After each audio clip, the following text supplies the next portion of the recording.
wouldn't normally find me at a festival to speak, because I'm not a very kind of fast car person. In fact, I don't own a car, I don't know how to drive a car, I am a loser who still takes the bus. Copyright Margaret Thatcher.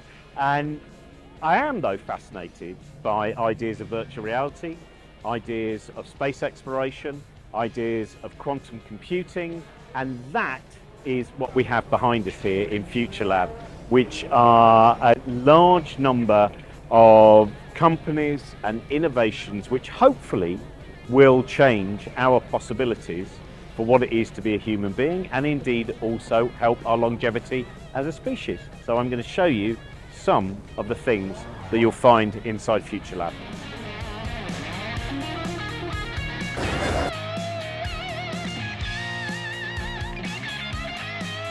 Well, I was very fortunate to be involved mainly in the space sector, helping to co-curate the elements that we've got here on display. I've been involved with Future Lab for many years now and just seen it grow and go from strength to strength. So it's wonderful this year to be a bit more involved. Well, it's really important that we continue our exploration of space. And for many years, over 20 years, the International Space Station has been permanently occupied, and that's been our mainstay of human research. But now that that's going into a more commercial environment, it frees up resources from the major space agencies to be able to go back to the moon and actually plan to go onto Mars. But exploring the moon can also help us to solve many of the problems that we've got back here on Earth, whether that be in finding new ways to develop clean energy, for example, or its more efficient solar panel design, water purification systems, life support systems, growing food in hostile environments, all sorts of technologies that can be relatable back down here on Earth. So this is a lunar lander.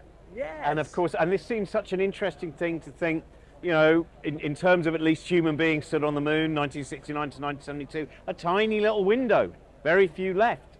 So what are we talking about in terms of the future? Well, this is the Argonaut lander. It's the European cargo landers to go to the moon. Hopefully not just one, but many through the 2030s.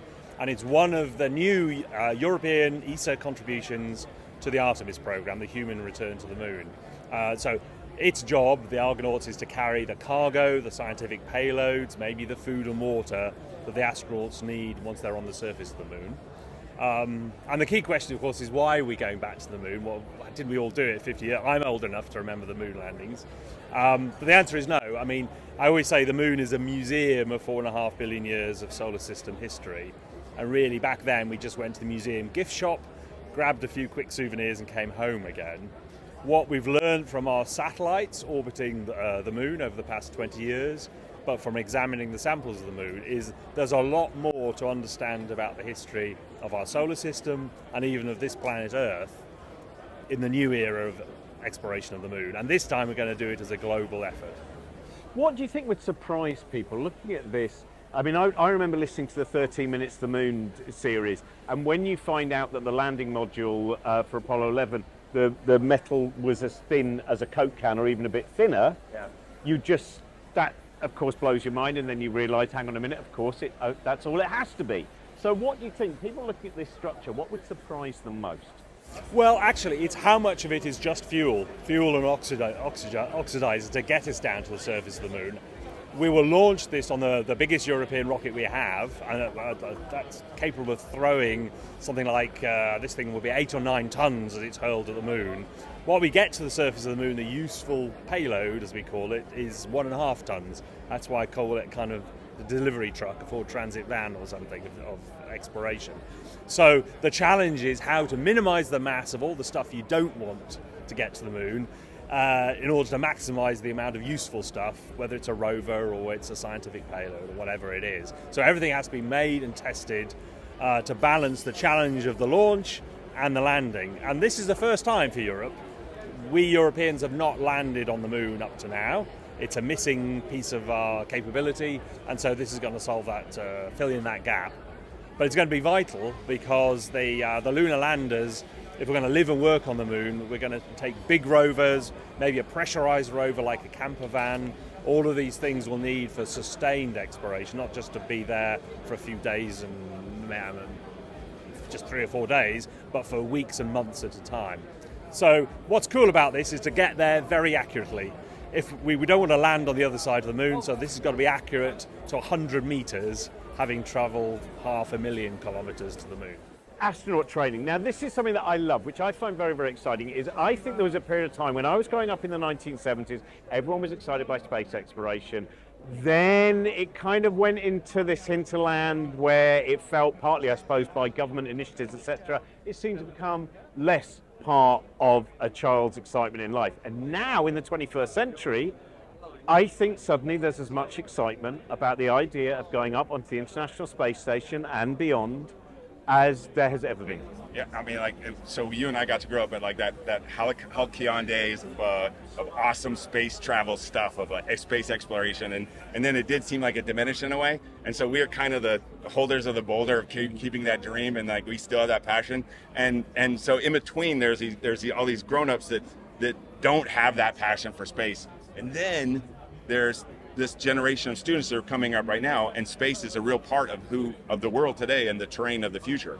And the only way we get to a future and a world worth having is by exploring space, by solving for space. I always say, we can solve for Earth by solving for space, and because like over half the information we got about climate change comes from assets in space. Yeah. Our cell phones have the glass is from space, the rechargeable battery. The solid-state circuitry came from microcircuitry from space, GPS, all of these things, all these advantages we have comes from space and space exploration, and the culture of space. This is like we're the culture of space. That's what we're championing. You know, to go into space today is really exciting. There is such a lot happening in the space sector. So for young people who are wanting to become an astronaut or work in the space sector, I think the thing to do is to find out what it is you're passionate about, what drives you, and to work really hard at it. If you want to be an astronaut, well, nobody leaves school and becomes an astronaut. So what are you going to do before you become an astronaut and be as good as you can be? But the great thing is there are so many people out there willing to help and support, and you only have to have a look around somewhere like here in the Future Lab and to realize that everybody is passionate about what they're doing, and there's so many people who are willing to help young people to learn about new things. In terms of in our lifetimes, what do you think is the most exciting thing, the exciting possibility for human space exploration?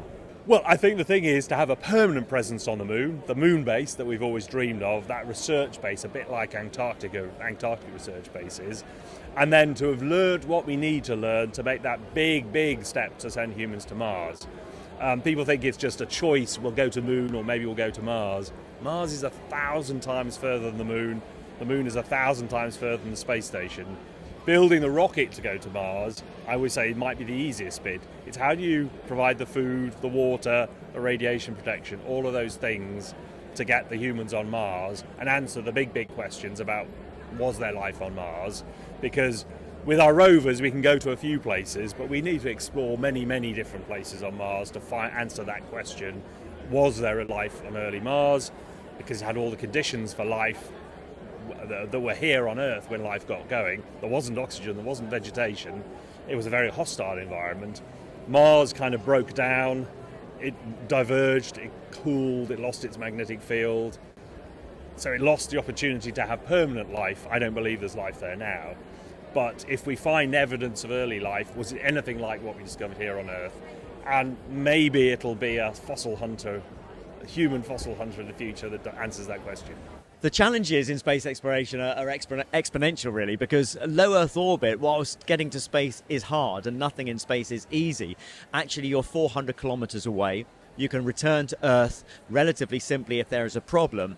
Going to the moon, you're now 3.5 days away, 400,000 kilometers away. Going to Mars, well, now you're into millions of kilometers away and a dedicated, committed 3-year mission.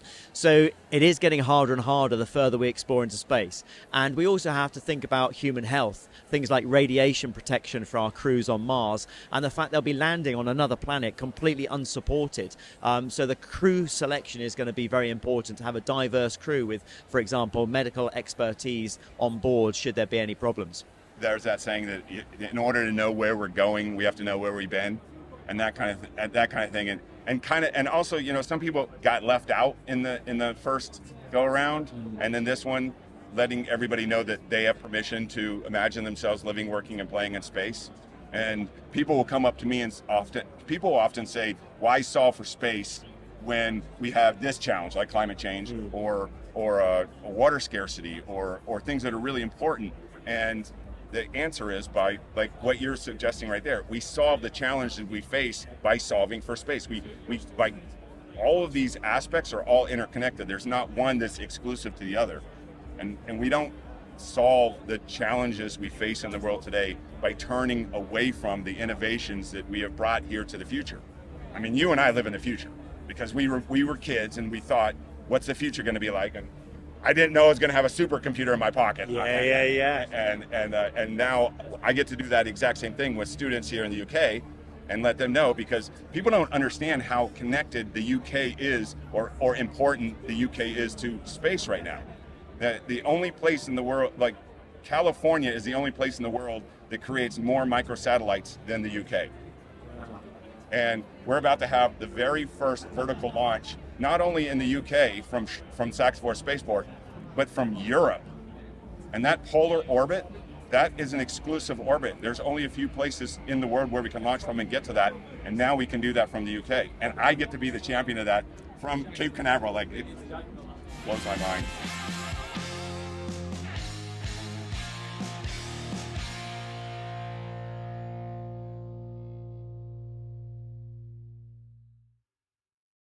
Really hope you enjoyed that, and we've got loads of other new ideas coming up. We've got quite a few things that we've made already, and we've got plans to make a lot more things. And if you can help, it will be great if you could go to patreon.com/Cosmic Shambles. And if you can't afford to, that's absolutely fine as well. But if you can subscribe, there'll probably be a subscribe thing there, or there, or there, or there. That will be fantastic as well.